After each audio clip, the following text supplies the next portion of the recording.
এই ভিডিওটা কয়েকদিন আগের। যেদিন এই ভিডিওটা করা এর আগের দিন রাত্রে আমি এক ফুটাও ঘুমাইতে পারিনি, শরীর এত খারাপ ছিল। তো ঘুম থেকে বেশ অনেকটা সকালবেলায় উঠছি। আগের দিনের ভাত ছিল, মা আমারে ডিম দিয়া ওই ভাত ভাজি করে দিছে। তারপর আমি ওই ভাত ভাজিটা খাই। একদমই ভালো লাগতেছে না কোনো কিছু। তারপর জাস্ট মাইন্ড ডাইভার্ট করার জন্য, আর ঘুমও হবে না এখন, মারে হেল্প করলাম। যদিও মা না করতেছিল, তাও মারে একটু হেল্প করলাম, কিছু সবজি কাইতে দিলাম। আর এখন রান্নাঘরে এসে আমার একটু হেল্প করতেছি, কারণ ভালো লাগতেছিল না আমার, সব কিছু অনেক এক্সস্টেড লাগতেছিল, মানে একদমই ভালো লাগতেছিল। পরে এখন মার সাথে আর কি একটু হাতে হাত লাগছে, এখন বেশ ভালো লাগতেছে। তো এখানে মা কুমড়া দিয়া মাছ রান্না করবে বাবুর জন্য। আর ওই যে পাঁচমিশালি সবজিগুলো কাটলাম না, এইগুলা দিয়ে হচ্ছে যে ছোট মাছ রান্না করা হবে। তো বাবু গেছিল বাজারে, ভোরবেলা বের হয়ে আর কি পার্কে গিয়ে হাঁটাহাঁটি করে, তারপর বাজার সদাই করে নিয়ে আসছে মাত্র। আয়শা বলতেছে বাবু একটু কফি করে দাও। তো বাবুর এই যে কফি করে দিলাম, বাবু কফি খায় তারপর আবার বের হবে আর কি, আরও টুকটাক কাজ আছে। তারপর এখন আর অন্য কিছু খাবে না আর কি।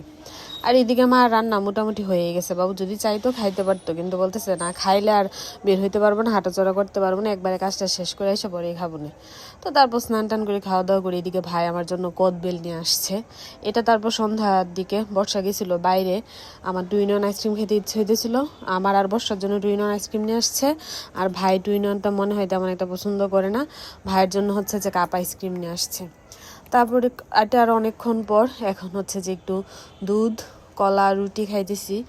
আর এখন ভাই হচ্ছে যে কিমা পুরি বানাবে, আমার হাজবেন্ড আসবে এখন, তো ওর জন্য আর কি নাস্তা বানাইতেছে। মানে ও হচ্ছে আর কি উসিলা, আমরা তো সবাই খাবো। ও সর্বোচ্চ 1টা বা 1.5টা খাবে, বা 2টা, এর বেশি ও খাবে না। তো আমাদের সবার জন্য আর কি বানানো, মানে উদ্দেশ্য হচ্ছে আর কি জামাই। তো ভাই এখানে মাংসের কিমাটা তৈরি করছে, বর্ষাও হেল্প করতেছে।